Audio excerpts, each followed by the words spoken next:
Коронавирусын шинж тэмдгүүд. Магадгүй та энэ вирусын халдварыг энгийн ханиад гэж бодож болох юм. Зарим тохиолдолд тийм байж болох хэдий ч COVID-19 халдвар нь энгийн ханиаднаас илүү хүндэрч болно.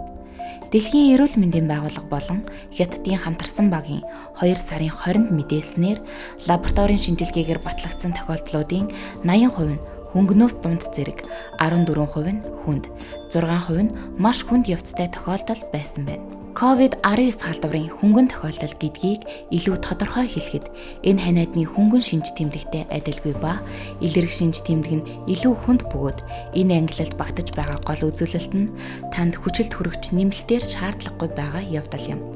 Хүнд тохиолдлуудад нэмэлт хүчилт хүрэгчийн хангамж шаардлагатай болдог байхад маш хүнд тохиолдол нь амьсгалын үйл ажиллагааны алдагдал эсвэл олон эрхтний дутагдлаар тодорхойлогддог. Илэрх шинж тэмдэг, эмчилгээ болон өвчлөл үүсэх цаг хугацаа нь өвчин дээрх хүндийн зэргийн аль ангилалд орохоос шалтгаалan өөр байна.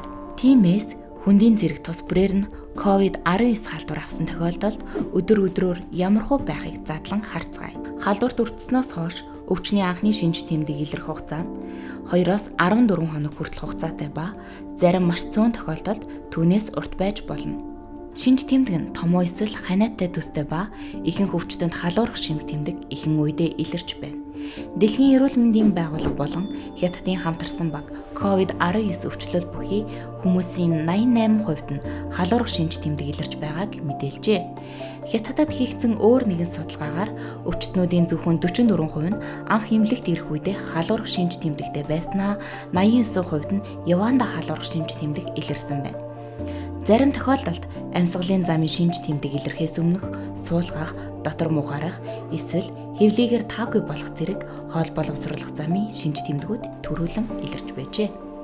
COVID-19 нь амьсгалын замын халдварт өвчин тул ингэж хоол боловсруулах замын шинж тэмдгээр өвчлөл илэрх нь зүүн юм. Амьсгалын замын өвчин гэхийн учир нь ихэнх өвчтнүүдэд вирус уушгинд өвчлөл үүсгэж эхлэх ба мөн уушгины өвчин эдгэрч энэ өвчлөл дуусна. Халдварын эхний өдрүүдэд вирус нь уушгины эсэд нэвтрэх ба амьсгалын замын салс болон үхсэн эсүүдийг цэвэрлэхэд оролцдог селиа гэж нэрлэгдэх үс мэт сэртэн хэсгийг гэмтээдэг. Эсүүд вирусын халдвар авснаар үхэх ба ховхорч унан амьсгалын замд байгаа хаягдлыг улам нэмэгдүүлнэ. Энэ маягаар уушиг болон цагаан мөнгөрсөн хоолойг цэвэрлэж хамгаалж байх бие махбодын үйл ажиллагаа улам хүндэрнэ. Ийхүү өрөвсөл нь гэмтлийг бий болгож гэмтэл нь өрөвслийг улам нэмэгдүүлэх цикл явсаар ямар ч эрүүл эс үлдэхгүй болтол үргэлжилж болох юм. Нөгөө тээгүүр уг өрөвсөл нь яагаад хуурай ханиалга хамгийн түгээмэл илэрх завьур болохыг тайлбарлаж болох юм. Үүнтэй адилаар амьсгал авчдах болон цэр гарах зэрэг бусад шинж тэмдгүүд илэрч болох ба энэ үед ядар цуйлдах, хоолой өвдөх, толгой өвдөх, үе мөч болон булчин өвдөх, даарч ичрэх болон нус гоожих шинж тэмдэг илэрнэ. Хавсарсан архаг хууч эмгэгтэй өвчтнүүдийн хувьд 5 дахь өдрөөс амьсгалахад төвөгтэй болж магадгүй ба өвчтөн эмнэлэгт очиж үзүүлэх хүртэл дунджаар 7 хоног болж байна. Хөнгөн тохиолдлуудад энэ үед ихэнхдээ шинж тэмдгүүд арилдаг. Гэхдээ хөндөгтөр болон маш хүнд тохиолдлуудад хатгаа болж хүндрэх ба энэ нь амь насанд аюул багтаагаас хүнд зэрэг хүртэл өөр байж болно. Эдгээр хүндэрсэн өвчтнүүдэд эдгэрэх хугацаа нь хэдэн өдрөөс хэдэн 7 хоног хүртэл байна. Зарим хүнд болон маш хүнд тохиолдлууд нь амьсгалын цочмог дистресс хам шинж болж хүндэрдэг. Амьсгалын цочмог дистресс хам шинж нь уушгинд шингэн хоримтлагдахад тохиолддог өвчин юм. Өрөвсөл нь халдварыг ониосон дархлааны эсүүдийг нэмэгдүүлэх ба эдгээр нь ихэнхдээ халдвартай хэсэгдэл хязгаарлагддаг боловч зарим тохиолдолд бие махбод хит хүчтэй хариу урвал үзүүлснээр дархлааны эсүүд эрүүл эсүүдийг ч устгаж эхэлдэг.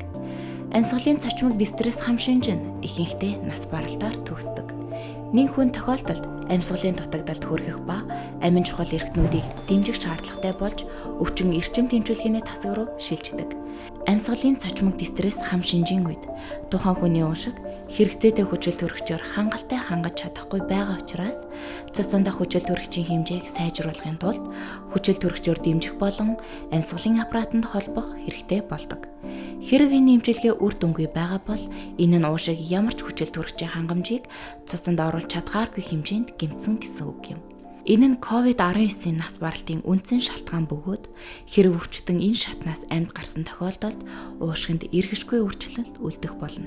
2003 онд гарч байсан SARS өвчний үед уг халдвар авсан зарим хүний уушиг цоорол үүсч улмаар уушгинд зүгийн өрний өөрчлөлт үлдэж байсан ба шинэ титэмт вирусын халдвар авсан хүмүүст ч уг өөрчлөлт ажиглагдаж байна. Уг тархалтын ихэнх үед хийсэн судалгаануудад өвчтнүүд ихэнхдээ 14-өөс 19 хоногийн хугацаанд нас барж байгаа болохыг мэдээлжээ. Мөн эдгэрч байгаа эмнэлгээс гарах хугацаанд дундаж хүмүүст 2.57 хоног боловч маш хүнд өвчтнүүдийн хувьд өвчтөн эдгэрэх явц нь хэдэн сар хүртэл байж болохоор байна. Өвчтөн нэгэнт эдгэрэх шатандаа орсон ч халдвартай хэврэж байж болох тул эрсдэл байхгүй болсон эсхийг тодорхойлохын тулд эдгээр хүмүүс нь эмч болон эрүүл мэндийн ажилчидтай хамтран ажиллах ёстой. Одоогоор уг вирусээс хамгаалах вакцин байхгүй тул өвдөхгүй байх хамгийн сайн арга нь халдварт өртгөөс сэргийлэх юм.